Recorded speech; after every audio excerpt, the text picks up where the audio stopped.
our perception, how we see the world, how we see things, needs constant adjustment. But see what the Lord did to help me. Isaiah chapter 6. So I just need to show you, and then I'll tell you what he told me, so that we are all growing in this journey. In the year that King Uzziah died, this was a bad time for Israel, and it was also a bad time for the prophet that was writing, because he was related to the man that died. In that season that Uzziah died, I also saw the Lord sitting upon his throne, high and lifted up, and his strength filled the temple. His glory filled the temple. Now, can you imagine why you're on earth, seeing all the troubles and all the wahala, like the kind of things going on in Nigeria now? Everywhere you turn, any news you're getting from any part, problems. And then these are the kind of things I'm discussing with the Lord in prayer. Give me strategy, better strategy, how we are to engage, starting with the young people, even the political class. What do we do? What exactly should we do at this time? I don't want to appear on the pulpit. I don't want to be in any program and let God's economy, just 5 minutes wasted. I don't want to appear in any service. I don't want to be party to that. This next 10 years is sacred to me. Every day that God wakes me up, I'm alive. I want to be part of something that is advancing his cause. I don't want to be in a program or in a meeting where God's time is being wasted. I don't want to be I'm not part of the world system and whatever they are doing, including when men bring it to church. I'm not part of that.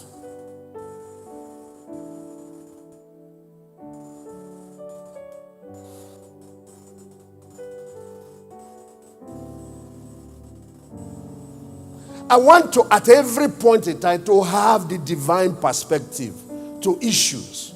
And then the problem is, under the cloud, it's very hard to see that.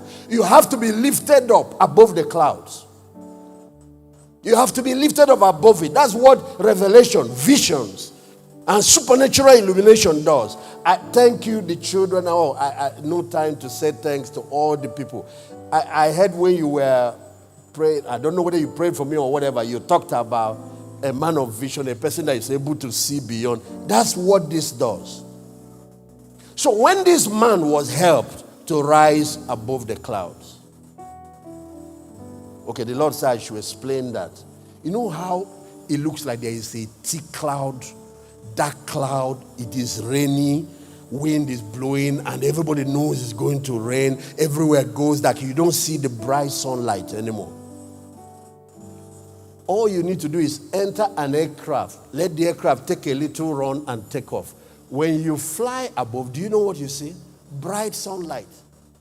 It is your positioning that is confusing you. You think that's how reality is.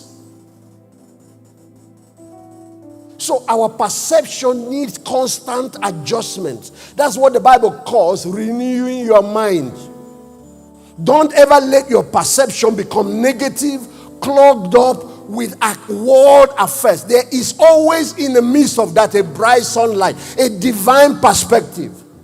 So the Lord said to me, one of the reasons we gave you the project of the restoration of the tabernacle of David is that at every time you must be in that program that is bringing hope, that is still restoring, that is showing the sunlight, that in the midst of all of that, people can see that there is something different.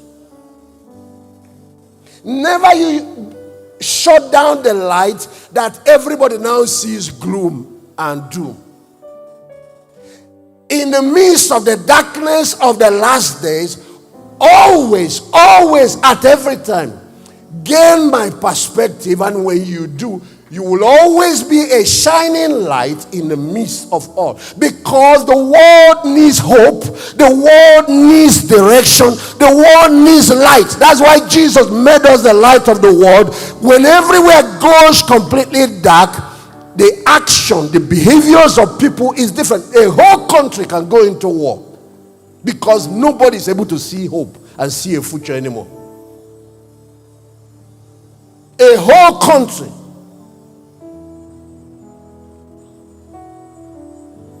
So Isaiah was lifted up by the power of revelation. The power of the Holy Spirit lifted him in revelation. And when he floated like the aircraft above the clouds, those of you that have flown know what I'm talking about. When it's raining and you just take off above, it's so different. You are wondering what is going on. All that dark cloud is now below you. And I'm talking to all of us all over the world, not only to Nigerians, because we're in the last days, and the Bible says, gross darkness shall cover the earth.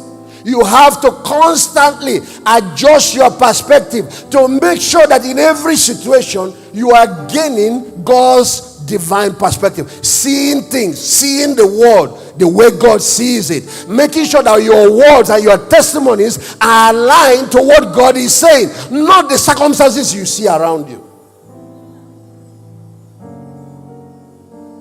A moment you join the cloud to talk the circumstance, you lose your cutting edge. You are no more a solution. You are part of the darkness. That's what a lot of believers are doing with social media.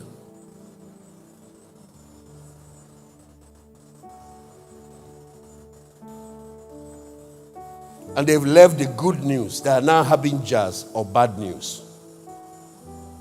They've left the dispensing of hope and faith and love.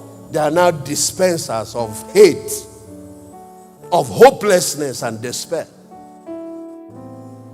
And when those three cardinal virtues are removed from any life, from any family, from any marriage, from any business, from any society, that society caves in. If those three vanish in a family, hope vanishes, trust vanishes, love vanishes, the marriage caves in.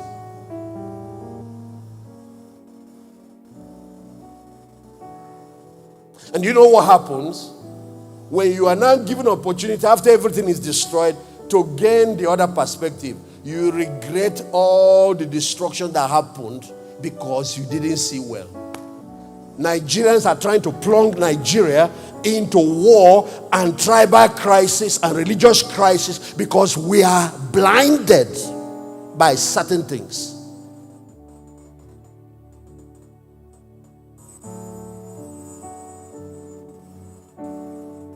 And many people who are in the church who should be given the different narrative, God's own narrative, are busy helping to give the enemy's narrative. The gospel is what saves individuals, but it's also what the same power that saves society. When we withdraw it, we have withdrawn light.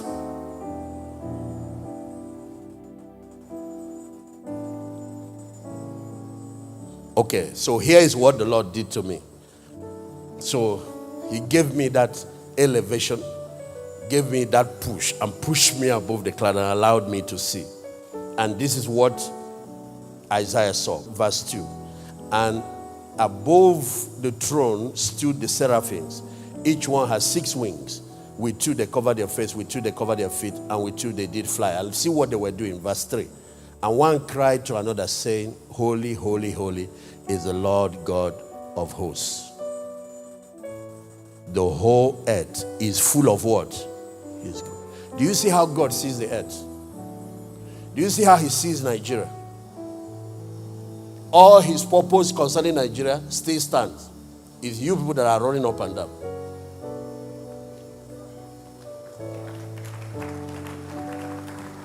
You want to scatter the whole place, bomb the whole place, divide it. God still has the plan he has for this nation. Nothing has changed.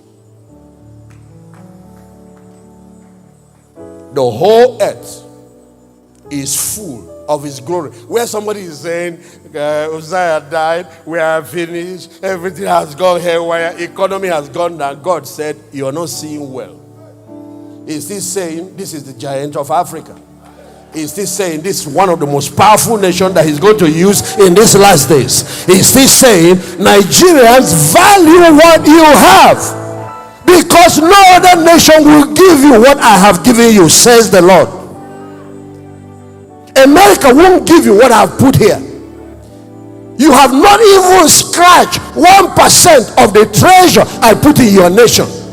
not the treasure I put in your soil, not the treasure I put in the human vessels. He said, history of the world going forward will, to a major degree, be written by men and women from this country and men and women from the continent of Africa. Why are you shutting down, thinking everything is over, when your destiny is just starting out of the womb?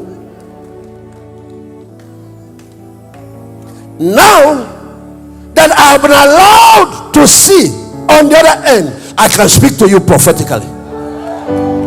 Because a prophet has nothing to offer people until you have stood in the counsel of God. You are not supposed to tell people your own opinion. You are not supposed to report what other people are saying. No. A prophet has the other world perspective. Is somebody hearing what I'm saying? And this is the reason many people have lost their prayer force, their prayer power. There are no more intercessors because they have now given up to despair. This is the reason many people are no more worshippers. I heard you, one of you, talking this morning when you had met me. You were in confusion. You were thinking, who knows, he could have gone secular, then played Dada and be singing in Last Shrine or someplace. And then they will tell him, you have to come and meet some A's and Y for your music to sell. And the one that started as a believer will go.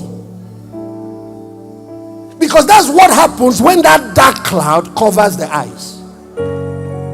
The behavior of people becomes negative. When people are operating from fear, they behave irrational.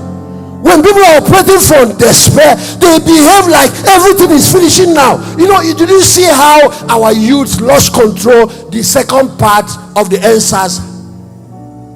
Did you see how the whole nation almost burned down?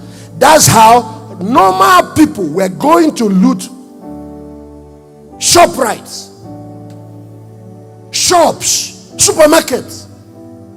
I met a woman in Lagos that carried her children, 4 children, to go and loot another man's business.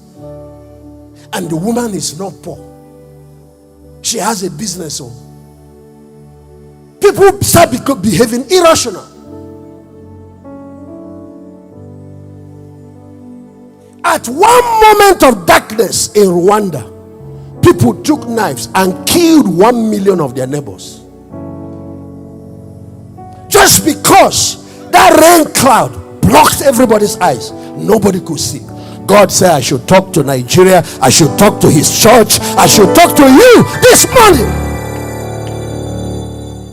He asked me to do this. I should not pray any prayer. I should do this because he needs to get us on his side, working in partnership with him in rebuilding, in restoring, not in tearing down.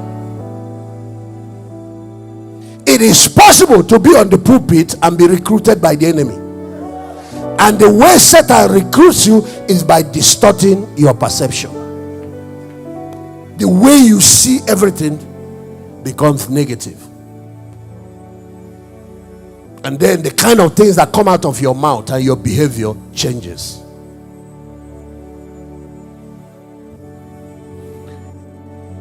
In John chapter 8:44, the Bible said the devil is a liar and the father of it. He is a master at distorting reality. If you leave him, he will sell to the whole 200 million Nigerians that their case is hopeless, that there is no way out. He will sell to us that we are a bastard nation, a rejected nation, a land that eats up its inhabitants. And then people will take laws into their hand and they will do whatever they have to do, because when hopelessness prevails, people resort to animalistic instinct for survival. They behave like animals.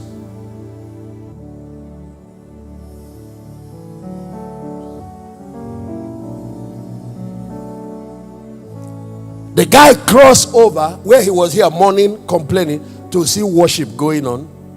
What they are saying is holy, holy. God is still the same. He has not changed. He is still the same faithful God. And what are they saying? When they finish talking about God's nature, God's character, He is still a covenant-keeping God. He is still faithful. He is still trustworthy. He has not changed one bit. When they finish exalting Him and His character that is unchanging, they looked on the earth. What they said about the earth. The man was expecting him to see, yeah, that is where the problem is. Trouble on earth. Everything is messed up. No. You know what he said? The whole earth. The whole earth. The whole earth is full of your glory. You are Alpha and Omega. We worship you, our God. You are worthy to be praised. Lives are going to be changed all over the world, all over, wherever you may be watching, not only people that are here. You are Alpha and Omega. We worship you, our God. You are worthy to be praised. We give you all the glory. We worship you, our God. You are worthy to be praised. We give you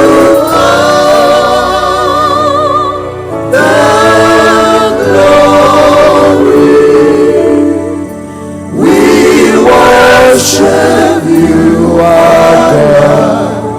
You are worthy to be praised. Draw on the screen what you see me do. What I'm doing is to cover as much as possible the whole space of this paper with a rectangle, a giant rectangle. That is the earth covered with the glory of God. That's Nigeria. And that's also your life.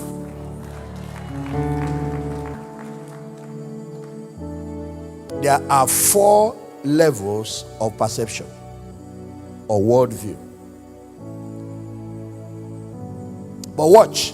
At the middle here is a tiny square. It's called the black dots, the black spots. Black spot. It's in the middle here. Very tiny square. I wish you can just draw one giant rectangle. And then in the middle, you create that dark spot, the black spot. The big one is filled with light. In future, when you do it, make it white.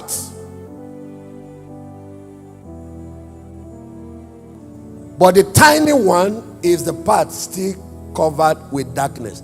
The real tiny thing is not even as big as this one he drew. It's smaller than that.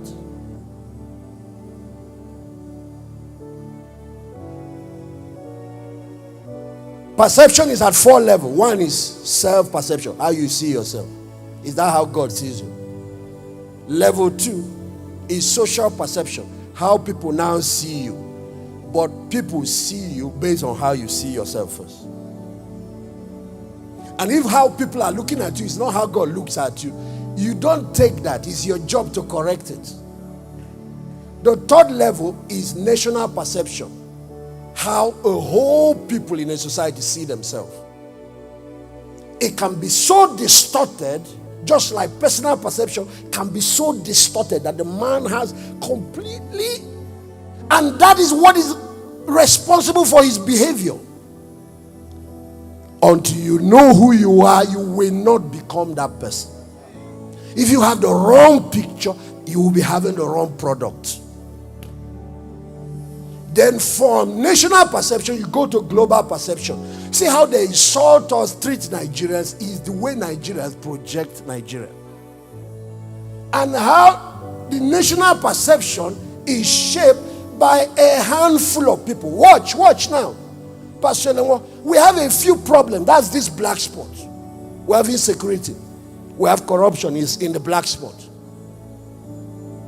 We have some areas of infrastructural problems and the development is in the black spot. We have unemployment is in the black spot. But do you know what the big white spot is? All of the advantages, the resources, the plan and purpose of God, the resources he buried in the ground, resources he buried in the human capital, the different opportunities and capacities he put in this nation, all the things he put to take us to where we are supposed to be. And what the devil does is that he takes that black spot, Pastor David, in this your paper, he will take it, focus your whole eye on it, then he starts expanding to the north. It will start expanding to the south. It will start expanding to the east. It will start expanding to the west. And it will expand. You can imagine this black thing now. Expanding. Keep it expanding. Expand it until it covers all the white spots. At that moment, what you now have is hopelessness, despair, and at that moment, human beings turn to animals. That's what happened to Rwanda. That's where the devil is trying to push Nigeria, because the church that should be correcting the perception of the nation, giving the nation the correct narrative, has joined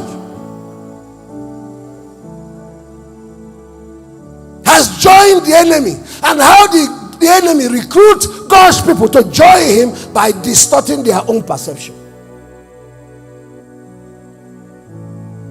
How did he recruit Adam and Eve in the garden and turn them to his allies? He just distorted that woman's perception and through her husband. So, and this is where he is headed. We lose sight of all our advantages. We lose sight. Even people that have become multi-millionaires, and it's this country that gave you the opportunity. People that have been educated to have, is this country that gave you the opportunity. You are doing ministry, is this country that gave you the opportunity. That freedom of worship is this country that gave you the opportunity. That you are who you are for your tribe, is this country that gave you the opportunity. You want to experience being a fugitive in another man's land, being a slave and a wanderer.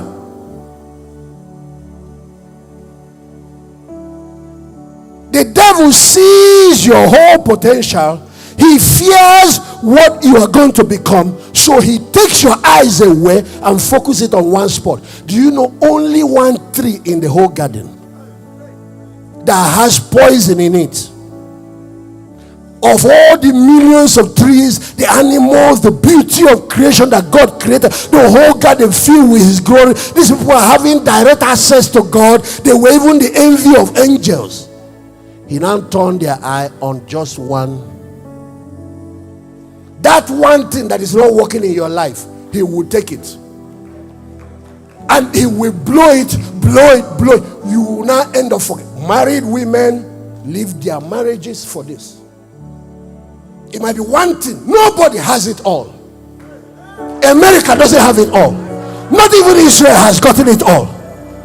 Japan doesn't have it all.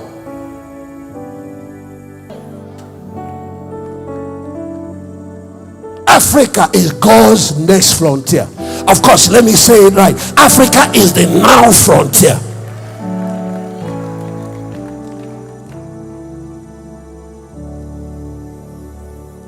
I give you all the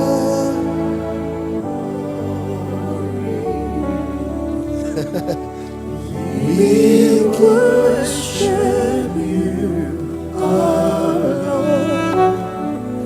You are worthy to be praised. You see, when your perspective is corrected and you get hold of reality again, you become a worshiper all over again.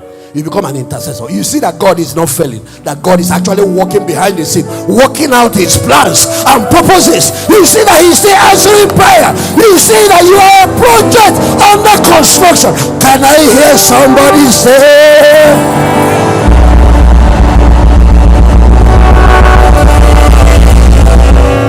Ladies and gentlemen, brothers and sisters listening to me, it doesn't matter where you are listening. The man you are looking at here, you came to celebrate, went to chemistry lab in University of Nigeria and stole hydrogen cyanide, took it to the sewage dump. UNN has a sewage.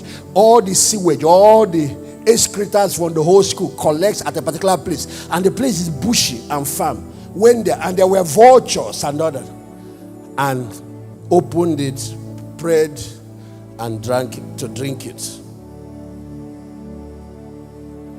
Why? Persecution at home, and then I ran into some other problems also in school, trying to be used of God among the students. And I told God, I've tried. I know it's not right to take one's life, but forgive me, please. Don't let me go to hell. I did this not just as a believer, as a leader among students' fellowships. And then I lifted it to pour it, and a hand hit me, and the bottle fell on the ground, and the thing poured out. And then I shouted. I thought it was an angel, and truly it has to be an angel. I said, why have you come to find me here? Leave me.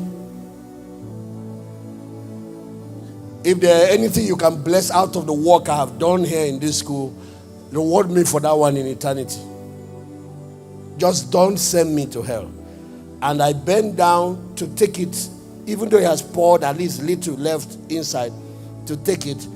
And then this time a shout, and I thought it was a girl, a student.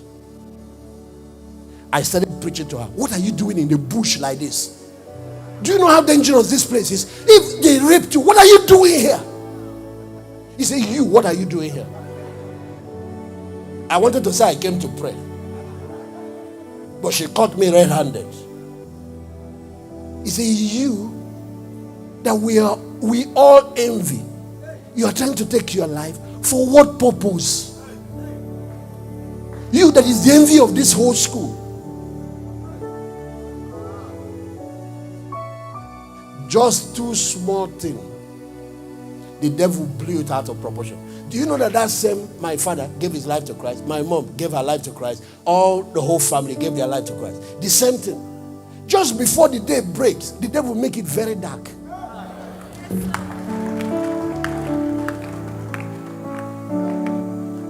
This is what he's doing, trying to do to Nigeria. This is what he's trying to do to a whole nation. Do you know how national perception comes about? A handful of people, sometimes it's one man, sometimes it's just a few people, whose heart is poisoned. It might be poisoned with hate. It might be poisoned with religious bigotry. It might be poisoned with terrorism. It might be poisoned for offense. It might be poisoned with what happened in the last election. They want to get back either at the other political party or either at the other government, or some people some are poisoned with tribalism. Some are poisoned with jealousy. Some other people some are poisoned with whatever purpose. Envy, strife, hatred, all can never produce anything good. And this handful, instead of keeping their own worldview to themselves, they will start spreading it. The problem of today's world is that many years ago, even when you try to spread it, it can be contained. It will only affect a few people and remain contained, and finally you can come and cut it out like cancer. But today we have something called the media, technology. Before, if you want the whole world to listen to you, you need to get on platforms like CNN, Time Magazine, and so on. And 1 second on CNN can wipe out your annual profits. So not many people can go there. But today, media is free.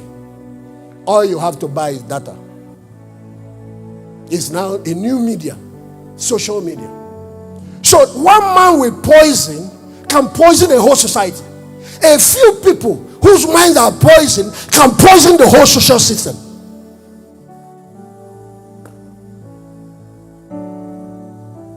The speed now at which darkness can spread globally is so fast because of technology. But the speed with which the gospel and light and hope and faith and values can spread is so fast because of technology. The problem is that the armors, the warriors of light, are surrendering to the armories of darkness. And they're not just surrendering, they are joining them.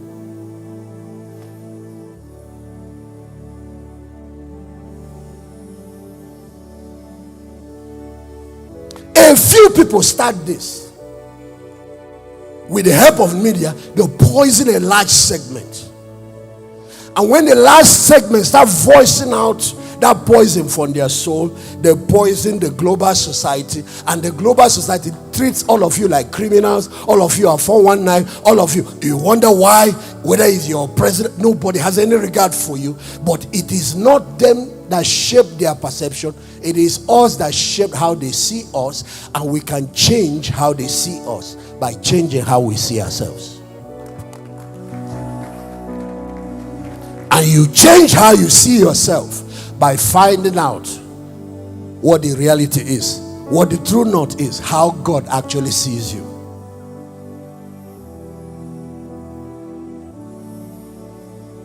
I'm begging all the ministers of the gospel in Nigeria. I'm begging all of God's children in Nigeria, including the millions that have gone on social media and they are fighting against their commander-in-chief without even knowing, to drop the weapons of darkness and embrace light one more time. Your message must be a message of hope.